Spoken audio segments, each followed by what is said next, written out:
하나님 말씀 열왕기하 6장 33절입니다. 구약 성경 571쪽 열왕기하 6장 33절부터 7장 2절까지 말씀입니다. 성경을 찾으시고요. 혹 성경이 없으신 분은 앞에 또 화면을 보면서 6장 33절부터 7장 2절까지 한 목소리로 말씀 읽겠습니다. 무리와 말을 할 때에 그 사자가 그에게 이르니라. 왕이 이르되 이 재앙이 여호와께로부터 나왔으니 어찌 더 여호와를 기다리리요. 엘리사가 이르되 여호와의 말씀을 들을지어다. 여호와께서 이르시되 내일 이맘때에 사마리아 성문에서 고운 밀가루 한 서아를 한 세겔로 매매하고 보리두 서아를 한 세겔로 매매하리라 하셨느니라. 그때에 왕이 그의 손에 의지하는 자 곧 한 장관이 하나님의 사람에게 대답하여 이르되 여호와께서 하늘에 창을 내신들 어찌 이런 일이 있으리요 하더라. 엘리사가 이르되 내가 네 눈으로 보리라. 그러나 그것을 먹지는 못하리라 하니라. 아멘. 우리 앞뒤 좌우로 한번 인사하면 좋겠습니다. 은혜 받읍시다. 한번 더 인사합시다. 하나님은 살아계십니다. 그러면 하나님 말씀도 살아있는 줄 믿습니다. 열왕기하 6장 7장은 전쟁이라는 모티브로 연결되어 있습니다. 6장을 읽어보면 아람 군대가 이스라엘을 침공해서 사마리아 성이 포위가 되고 아주 극심한 기근을 당하는 내용이 나옵니다. 그리고 이 7장은 그 기근으로부터 하나님께서 구원해 주시는 구원 사건을 기록하고 있습니다. 우리가 다 보지는 못했지만 6장 24절을 한번 보시면 6장을 펴시고요. 좀 보시면 좋을 것 같아요. 여기 6장 24절에 이후에 아람이 온 군대를 모아 사마리아를 에워쌌다라고 합니다. 이후는 6장 21절부터 23절까지예요. 아람 군대를 죽이지 아니하고 잘 대접하고 관용 정책을 써서 자기 나라로 돌려보낸 후 이런 말입니다. 몇 년간은 전쟁이 없었습니다. 그러나 오늘 6장에 보면 전쟁이 발발합니다. 잘 대접해 줬는데 생명을 살려보냈는데 이들이 전쟁을 일으킨 겁니다. 6장 25절은 사마리아 성이 포위가 되다 보니까 물가가 폭등을 합니다. 나귀 머리 하나가 은 80세겔이다. 은 80세겔은 당시 노동자의 1년치 월급입니다. 1년치 월급을 모아야 살 수 있는 게 나귀 머리 하나입니다. 이 나귀는 구약 성경 레위기를 읽어보면 부정한 동물입니다. 그래서 평소에는 먹을 수 없는 동물이었어요. 그런데 너무 기근이 심하다 보니까 그 먹을 수 없는 동물도 먹어야 하는데 값이 천정부지로 뛰었다는 말이에요. 6장 26절부터 29절을 보면 이 기근이 얼마나 심했으면 어머니들이 자기 자식을 삶아 먹습니다. 오늘은 내 자식 삶아 먹고 내일은 당신 자식을 삶아 먹자고 약속을 합니다. 어머니들이 자식을 삶아 먹어야 할 만큼 비참한 현실은 성경에 하나님의 말씀에 불순종한 결과 하나님의 심판이라고 말씀을 합니다. 신명기 28장은 하나님 말씀에 대한 순종과 불순종에 대하여 말씀하고 있습니다.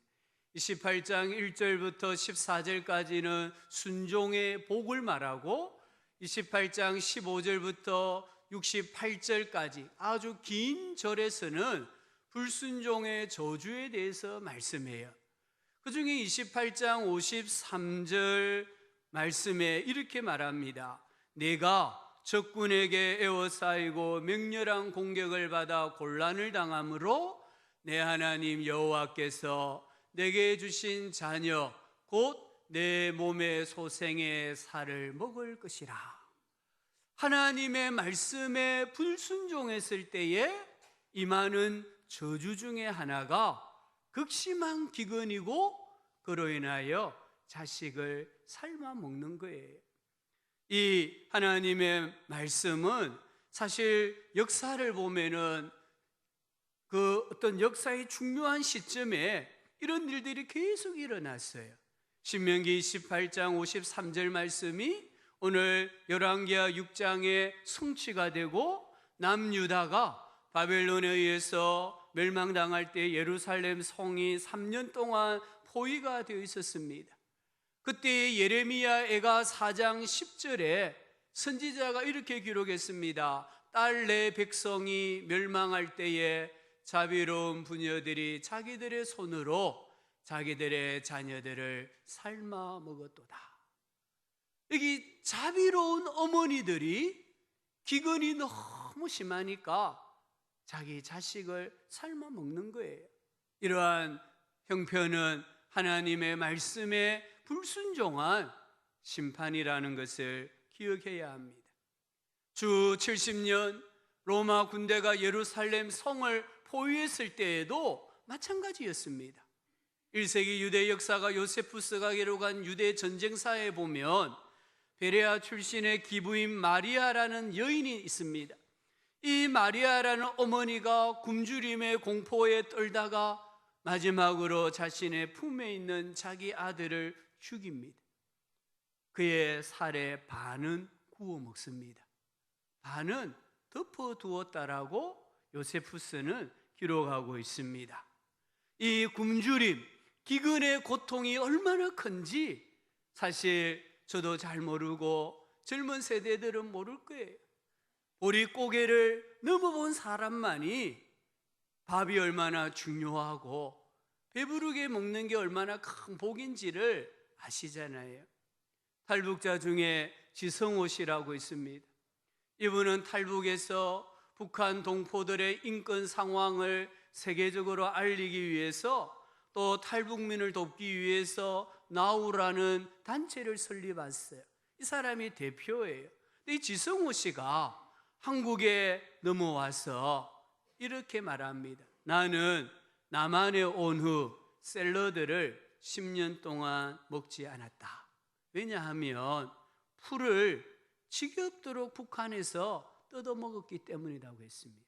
먹을 게 없으니까 풀을 뜯어 먹었는데 그게 질린 거죠. 그래서 뷔페에 갔는데 우리는 다 샐러드 먹는데 이 사람은 풀 한 포기 안 먹었다는 거예요. 자기가 북한에 있을 때에 얼마나 기근이 심했으면 북한 당국이 자기 여동생들에게 진흙을 먹으라고 했대요. 진흙을 먹었는데 얼굴이 2배로 부었다는 겁니다. 아버지가 탄광에 들어가는 부품을 이렇게 만드는 쇳일을 했대요. 풀무불에 철을 녹여서 도구를 만드는 일을 했는데 아버지가 이제 옥수수로 죽을 끓여서 가족이 먹는데 이 아버지가 자기 죽을 다 드시고는 눈길이 어디에 가느냐? 막내 동생의 옥수수 죽그릇에 가더라는 거예요. 아버지입니다. 아버지는 굶더라도 자식은 먹이는 게 인지상정이잖아요. 근데 이 아버지가 자기 죽을 다 마셨는데 더 먹고 싶은 거죠. 그러니까 막내 동생의 그 죽그릇에 눈길이 가더래요. 이걸 보고 이 지승호라는 분이 이렇게 생각했대요. 차라리 내가 죽어서 하나라도 입을 덜어주고 싶었다. 이런 생각을 했다는 거예요. 그만큼 기근, 굶주림의 고통은 우리의 상상을 초월합니다.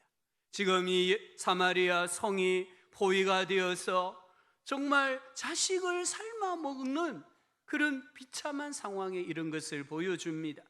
6장 31절에 왕은 엘리사에게 모든 책임을 돌립니다. 그리고 6장 32절에 왕은 엘리사에게 사람을 보냅니다. 이 사람을 6장 33절에는 사신이라고 했습니다. 우리식으로 쉽게 표현하면 이들은 특수부대입니다. 적군의 지도자를 암살하기 위해 특수부대를 보내는 것처럼 엘리사를 죽이기 위해서 특수부대를 보낸 거예요. 그리고 6장 33절은 이 왕의 전령이 하는 말입니다. 이 재앙이 여호와께로부터 나왔으니 어찌 더 여호와를 기다리리요. 이것은 불신앙의 말입니다. 이 불신과 불신앙의 말에 대해서 하나님의 대답이 7장 1절입니다.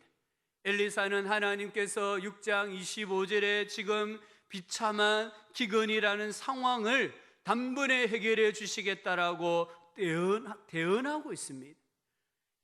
내일 이맘때에 사마리아 성문에서 경제가 회복되고 전쟁이 끝날 것이라는 하나님의 축복의 말씀을 대언하고 있습니다. 7장 2절에 그때가 어느 때입니까? 하나님의 말씀이 지금 축복의 말씀을 하실 때를 말하는 거예요. 그때에 하나님의 말씀에 대해서 불신앙의 말을 하는 한 사람이 있었습니다. 이 사람은 장관이라고 했습니다. 이 장관은 왕이 그의 손에 의지하는 자라고 했습니다. 왕이 그의 손에 의지한다, 이 말은 이 장관이 어떤 장관이고 역할이 무엇인가를 보여주는 거예요. 장관이라는 이 히브리어는 병거에 탄 세 번째 사람, 이런 뜻입니다. 당시에 이 전차 병거에는 세 사람이 탔대요. 마병과 왕과 그리고 군마대장입니다. 이 군마대장은 왕의 뒤에 서서 마차의 이 줄을 잡고 딱 서 있는 거예요. 그래서 혹시 이 전차가 빨리 나간다든지 갑자기 서면 왕이 뒤로 넘어질 거잖아요. 그때에 이 자기 팔로 왕을 지켜 보호하는 사람이 오늘 말씀에 나오는 장관이에요. 그러니까 이 장관은 왕이 절대적으로 신임하는 사람입니다. 이 장관은 하늘을 찌를 듯 상승한 물가가 하루아침에 정상이 된다라는 엘리사 또는 하나님의 말씀을 비상식적이다, 불가능한 일이다라고 말해버리고 맙니다. 물가가 오르기는 쉬워도 올린 가격을 내리기는 어렵잖아요. 그래서 경제에 대해 조금이라도 아는 분이라고 하면 이 장관이 불신앙의 말을 한 것을 어쩌면 당연하게 여길 수도 있습니다. 여호와께서 하늘에 창을 내신들 이런 일이 있으리요. 창은 창문들 복수입니다. 성경에서 창은 창고를 말합니다. 우리 눈에 대한 비유입니다. 폭우가 쏟아지는 곳입니다. 축복의 통로입니다. 오늘 말씀에 쓰는 축복의 통로를 가리킵니다. 이 장관은 하나님께서 노아의 홍수 때처럼 하늘의 창들을 내시고 비 대신 곡식을 소나기처럼 내려주신들 그것이 가능하겠느냐? 하나님의 말씀을 불신앙합니다. 하나님을 조롱합니다. 여기서 우리는 성경 읽기가 얼마나 중요한가를 아셔야 돼요. 우리 성도님들 성경을 읽으셔야 돼요. 하나님께서 하늘의 창을 여신 일이 한두 번이 아닙니다. 시편 78편 23절부터 읽어보면 그러나 그가 위에 궁창을 명령하시며 하늘 문을 여시고 그들에게 만나를 비같이 내려 먹이시며 하늘 양식을 그들에게 주셨나니 사람이 힘센 자의 떡을 먹었으며 그가 음식을 그들에게 충족히 주셨도다. 그가 동풍을 하늘에 쓸게 하시며 그의 권능으로 남풍을 인도하시고 먼지처럼 많은 고기를 비같이 내리시고 나는 새를 바다의 모래같이 내리셨도다. 그들이 먹고 심히 배불렀나니 하나님이 그들의 원대로 그들에게 주셨도다. 하나님께서는 광야 40년 동안 매일매일 하늘의 창들을 여신 거예요.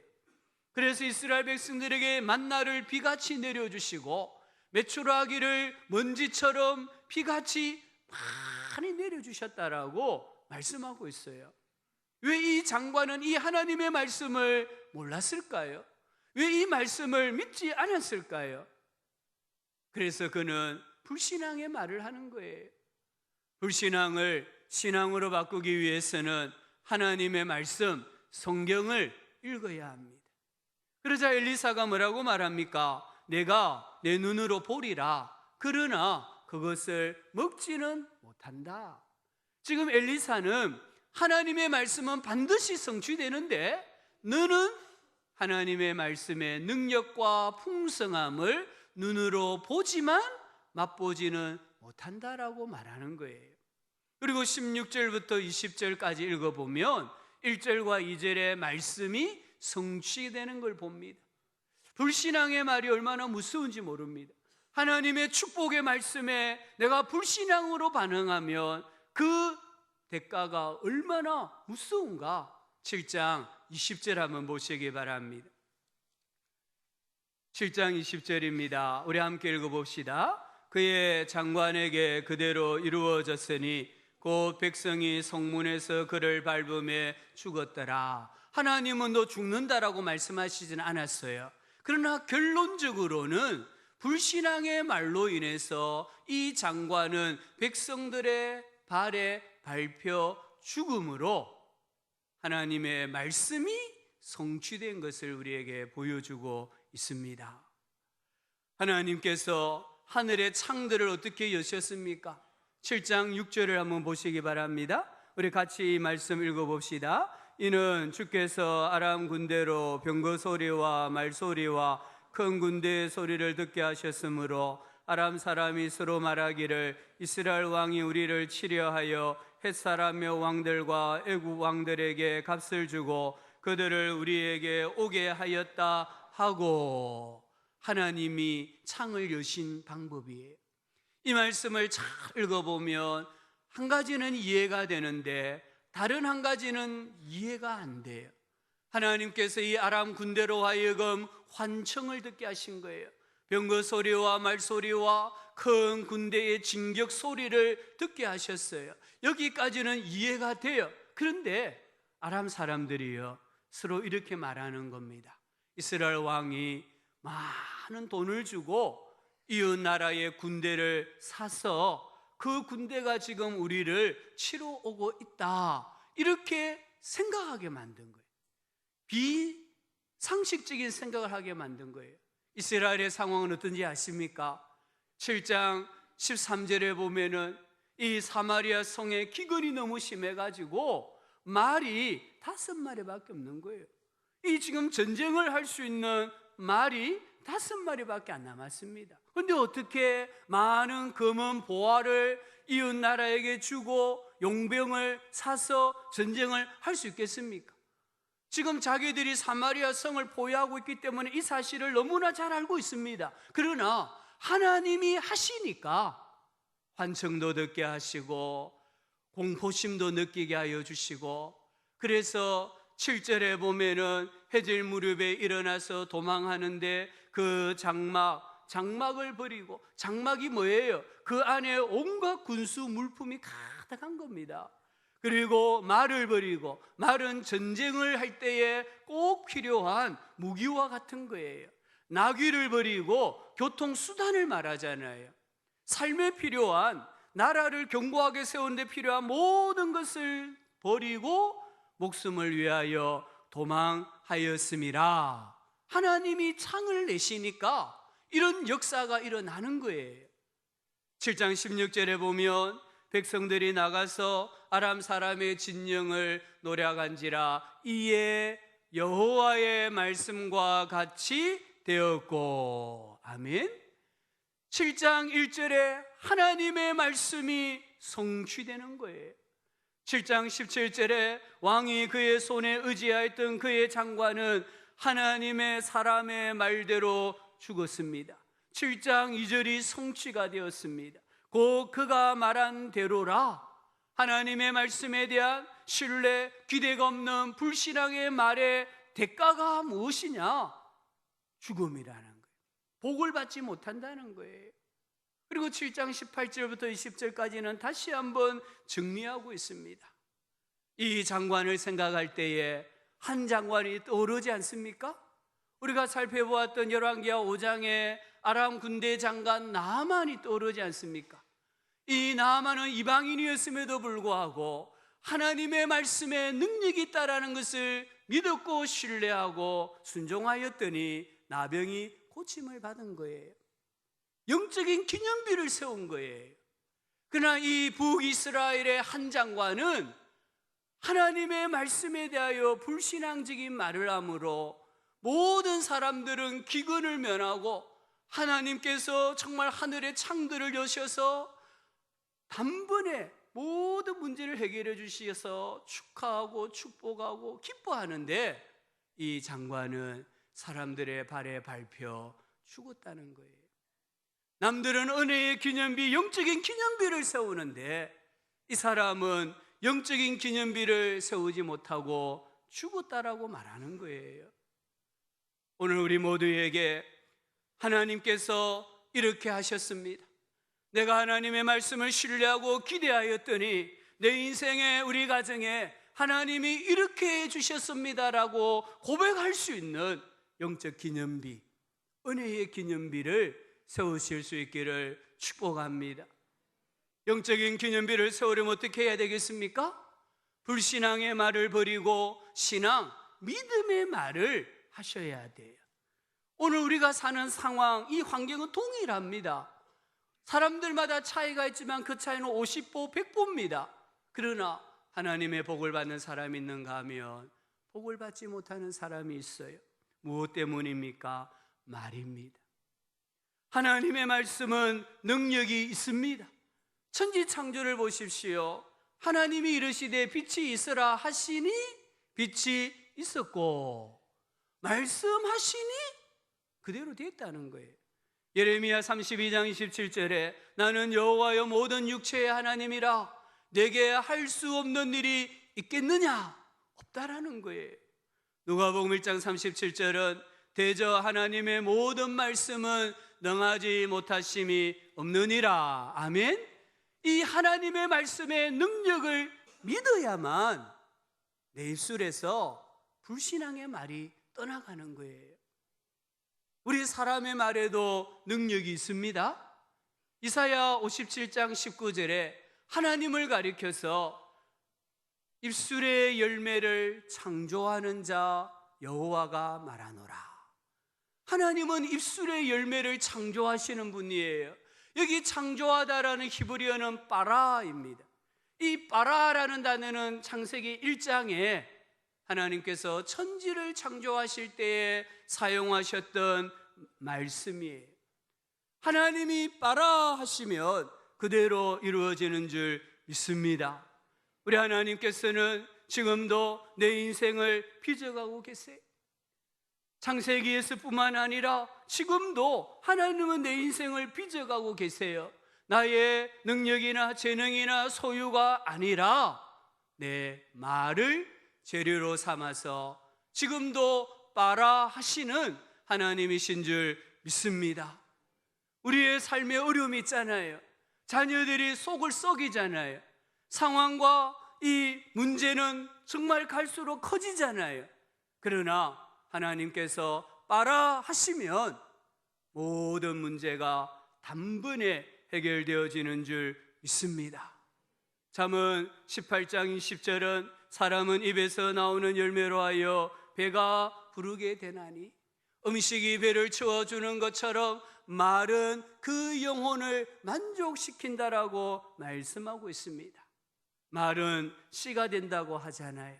사람들은 누구나 밭을 하나씩 가지고 있습니다. 이 밭은 인생입니다. 이 밭에 사람들은 날마다 씨를 뿌리고 있습니다. 이 씨는 말입니다. 사람들은 자신이 뿌린 말의 씨앗의 열매를 먹고 삽니다. 갈라디아서 6장 7절에 사람이 무엇으로 심든지 그대로 거두리라. 민수기 14장 28절에 너희 말이 내 귀에 들린 대로 내가 너희에게 행하리니. 어떤 말을 심기를 원하십니까? 히브리서 11장 1절은 믿음은 바라는 것들의 실상이요 보이지 않는 것들의 증거라고 했습니다. 어떤 사람은 현실을 심습니다. 그러나 어떤 사람은 믿음을 심습니다. 비전을 심습니다. 아브라함을 보십시오. 창세기 22장에 하나님께서 아브라함에게 독자 이삭을 번제물로 바치라고 합니다. 그리고 아브라함이 순종합니다. 창세기 22장 5절에 이렇게 말합니다. 이에 아브라함이 종들에게 이르되, 이제 산 밑에까지 온 것 같아요. 그래서 이제 종들에게 말합니다. 너희는 나귀와 함께 여기서 기다리라. 내가 아이와 함께 저기 가서 예배하고. 누가요? 우리는 누구예요? 아브라함, 이삭이에요. 분명히 지금 현실은 자기 혼자 내려와야 되잖아요. 왜 이삭을 번제물로 바치고 자기 혼자 내려와야 되는데, 아브라함은 종들에게 말하기를 우리가 너희에게로 돌아오리라. 현실을 말하지 않고 뭘 말했어요? 바라는 걸 말한 거잖아요. 믿음을 말한 거잖아요. 아버지, 이삭이 또 묻습니다. 아버지, 불과 나무는 있는데 번제할 어린 양은 어디 있습니까? 아들아, 번제할 어린 양은 하나님이 자기를 위하여 친히 준비하시리라. 지금 현실을 말하면 뭡니까? 너가 번제할 양이다, 이래 말해야 되잖아요. 그런데 아브라함은 아버지로서 바라는 걸 말하는 거예요. 하나님께서 행해 주시기를 바라는 것을 믿음으로 말하는 거예요. 어떻게 되었을까요? 창세기 22장 13절에 아브라함이 눈을 들어 살펴본즉 한 순양이 뒤에 있는데 뿔이 수풀에 걸려 있는지라. 아브라함이 가서 그 순양을 가져다가 아들을 대신하여 번제로 드렸더라. 말한 대로 이루어졌잖아요.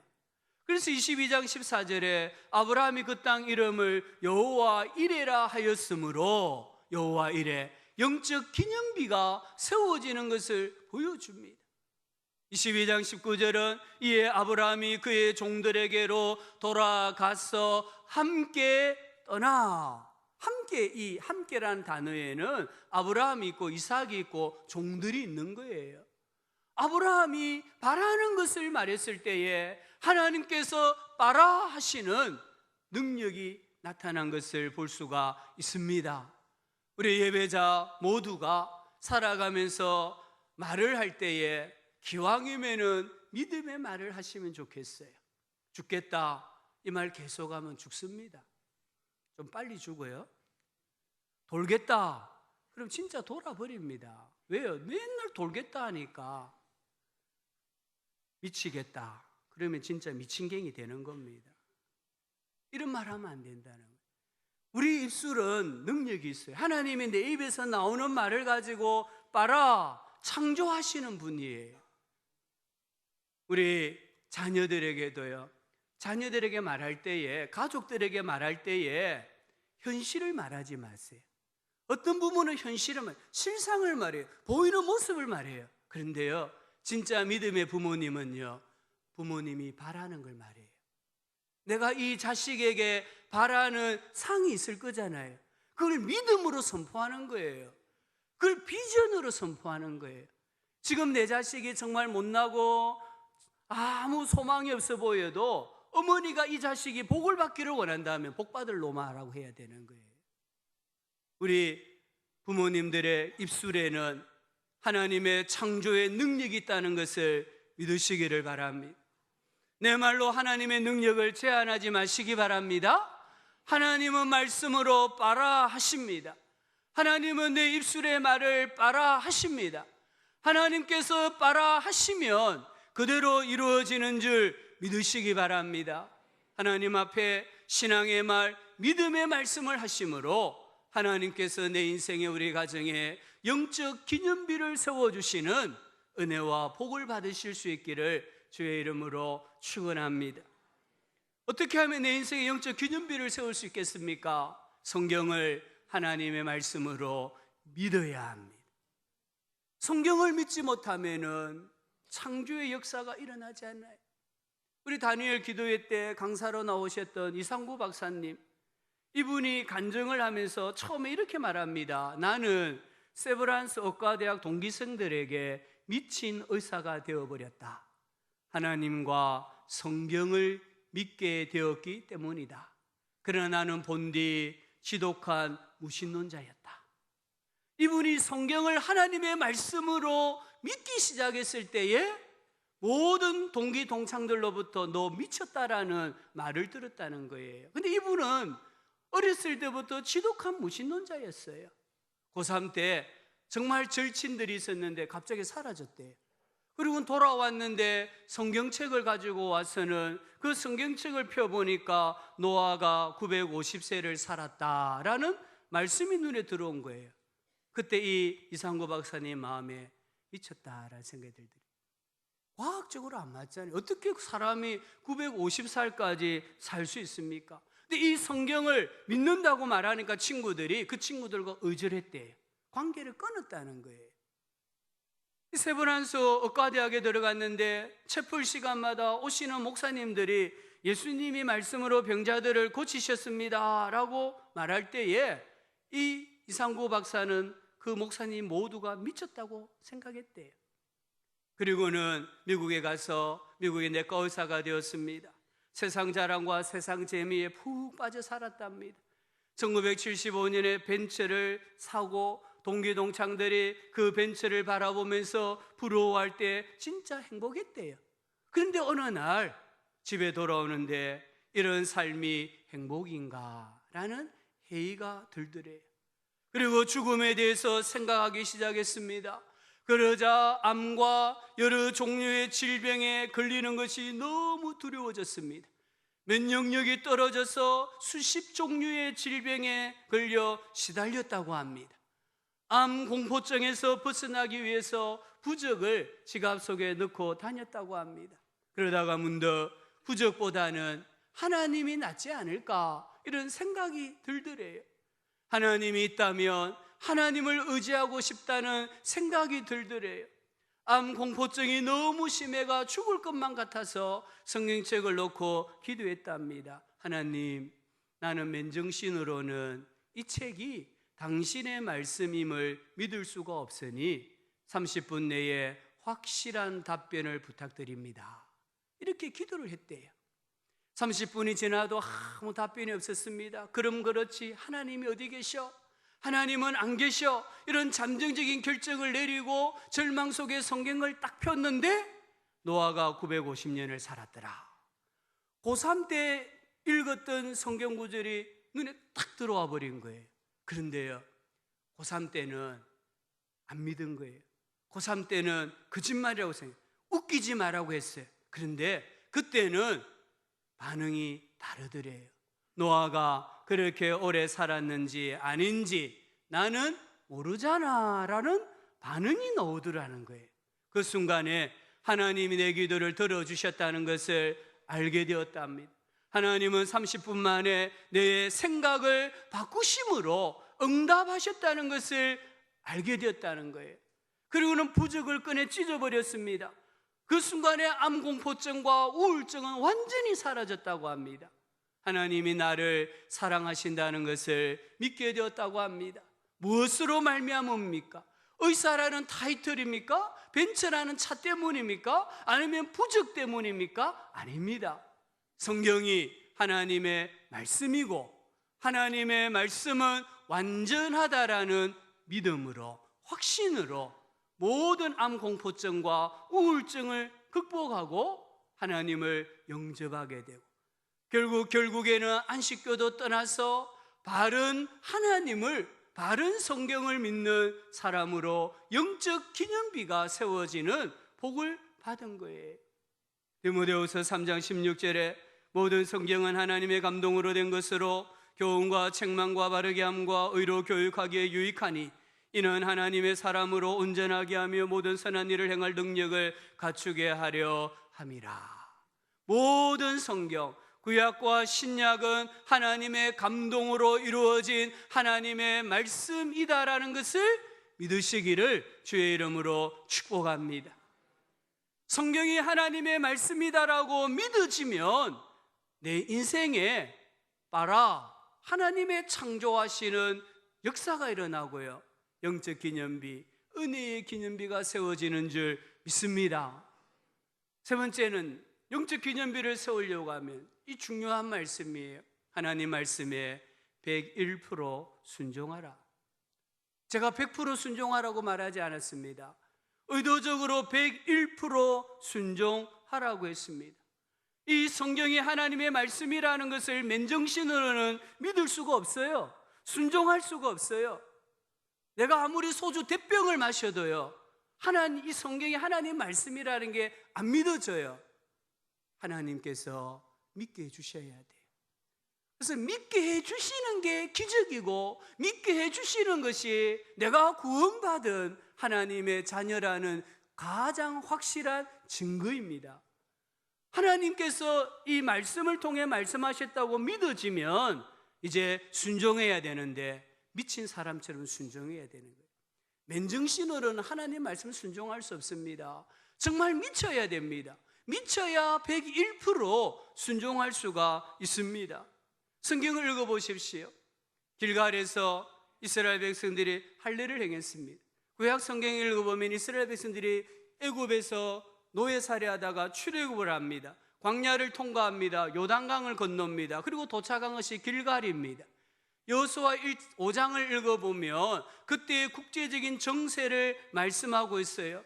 주변의 모든 나라들이 마음이 녹았고 정신을 잃고 있었습니다. 어떻게 하면 이스라엘을 멸망시킬까? 그런 국제적인 상황에 있었어요. 그런데 하나님께서 5장 2절에 여호수아에게 명령하십니다. 여호수아야, 이스라엘 자손들에게 할례를 행해라. 이해가 되십니까? 이 하나님 말씀에 순종하실 수 있겠습니까?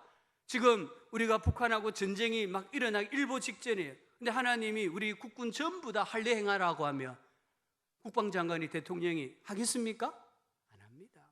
못합니다. 이거는 창세기 34장을 읽어보면요, 할례의 고통이 얼마나 큰가를 보여줘요.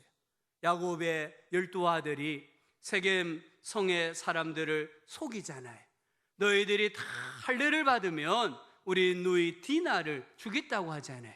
그래서 세겜 성읍의 모든 남자들이 할례를 다 받았습니다. 그때 마취지 없습니다. 그냥 부싯돌로 표피를 잘라내는 거예요.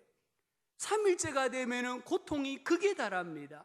얼마나 고통이 컸으면은 세겜 성의 모든 군대가, 모든 남자가 야곱의 12아들, 그 중에 특별히 시몬과 레위의 칼에 다 죽은 거예요. 그만큼 고통이 큰 게 할례예요. 근데 지금 이 주변의 국제적인 정세는 이스라엘을 집어삼키려고 하는데 하나님께서는 뭐라고 말씀하시느냐 하면은 군인들에게 할례를 행해라. 그런데 참 신기한 것은요, 여호수아가 미친 사람이에요. 여호수아 5장 3절에 보면은 순종합니다. 미치지 않고는 순종 못합니다. 맨정신 가지고는요, 하나님이 하라 할 때 못합니다. 하지 말라 할 때에 순종 못하는 거예요.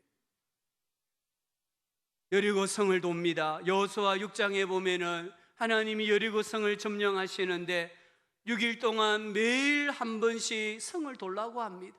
7일째는 7번 돌라고 합니다. 그것도 말하면 안 된다. 침묵하며 돌라고 합니다. 몇 사람이 성을 돌았는지는 모르지만 그 여리고 성을 도는데 이 도는 군사들이, 백성들이 침묵하면서 돈다는 게 가능하겠습니까? 불가능합니다. 그리고는 고함을 지르면은 이 성이 무너질 것이라, 이 말씀에 누가 아멘할 수 있겠습니까? 그런데 하나님의 말씀이 참임을 믿고 그 말씀에 미치면 순종할 수 있다는 거예요. 그래서 역사가 일어나지 않습니까? 요한복음 2장에 보면 가나의 혼인잔치에서 포도주가 떨어졌습니다. 안에서는 지금 빨리 포도주를 가져오라고 난립니다. 근데 포도주가 없어요. 그때 예수님께서 어머니 마리아의 청을 들으시고는 손을 씻는 데 사용하는 물을 담아둔 큰 항아리 6개가 있었습니다. 거기에 물을 가득 채우라고 하고는 그 집의 하인들에게 물을 떠다 연회장에게 갖다 주라고 합니다. 이 물이 포도주다, 갖다 주라는 거예요. 나 같으면, 우리 같으면 순종할 수 있겠습니까? 어렵습니다. 그런데 이 하인들은 아멘하는 거죠. 왜 그렇습니까? 예수님의 말씀에 미쳤기 때문이에요. 나사로가 죽어서 장사한 지 사흘이 되었다고 했습니다.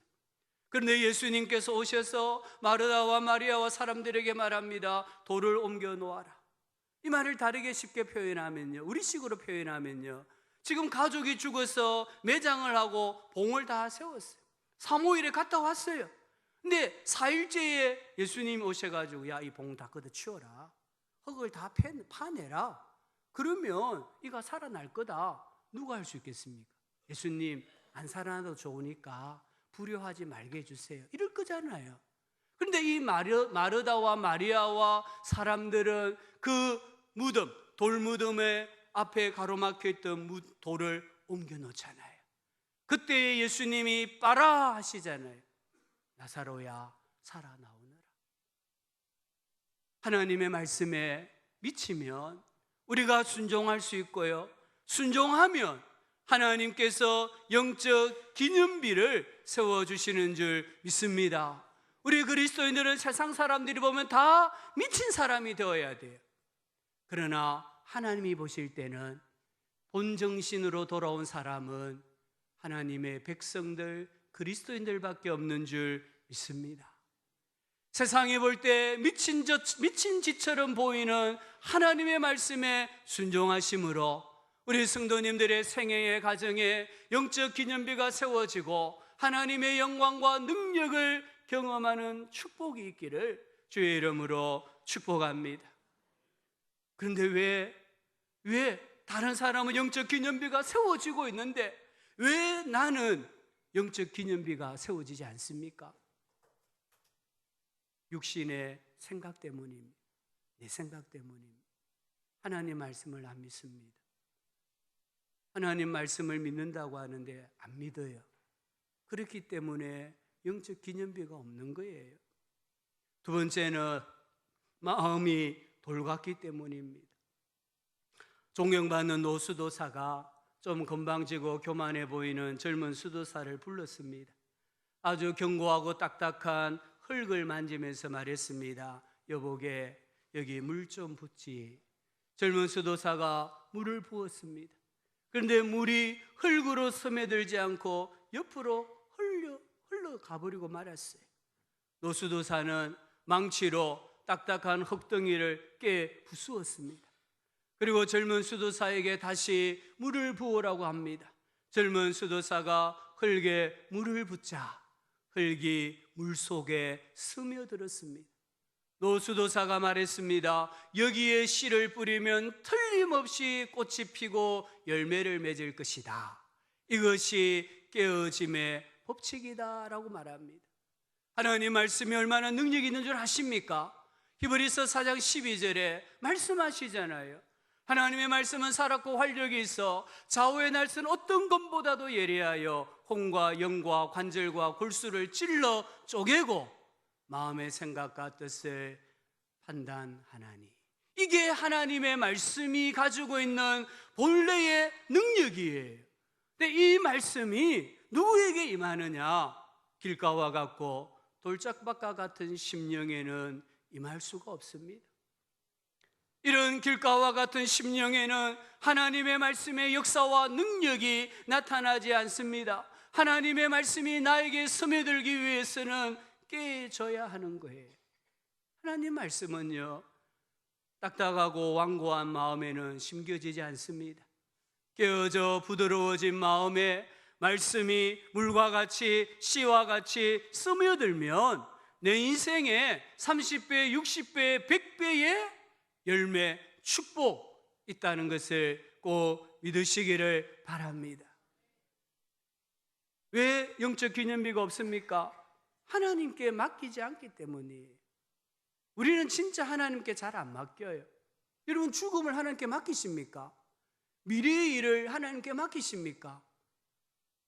그러나 우리가 이 믿음의 사람들, 특별히 우리 다니엘 기도회 강사로 나오시는 분들 간증과 말씀을 들어보면 이분들이 어떻게 하나님을 이렇게 생생하게 만나느냐? 하나님께 맡긴 사람들이더라고요. 하나님께 인생을 맡겼더라고요. 그러니까 하나님께서 책임져 주시고 하나님의 영적인 은혜의 기념비를 계속해서 세워주시는 것을 볼 수가 있습니다. 우리 성도님들, 인생을 하나님께 맡기시기를 바랍니다. 예수 믿으면 손해 안 봅니다. 하나님 말씀대로 살면 망하지 않습니다. 하나님 말씀대로 살면요, 우리 자식들 뒤처지지 않습니다.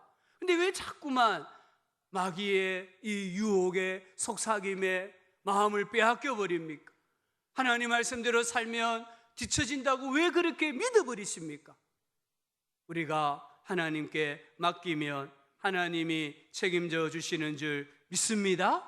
하나님 앞에 기도하시기 바랍니다. 인생에 문제가 있으면 자녀의 권세를 가지고 영적인 선포하는 기도를 하십시오. 그럴 때에 우리가 하나님의 영광과 능력을 보게 되는 줄 믿습니다. 사랑하는 우리 모든 예배하러 오신 분들, 정말 우리 인생에, 우리 가정에, 특별히 우리 자녀들의 삶 속에 하나님이 하셨다라고 고백할 수 있는 영적 기념비, 은혜의 기념비가 견고하게 세워지는 축복이 있기를 주의 이름으로 축원합니다.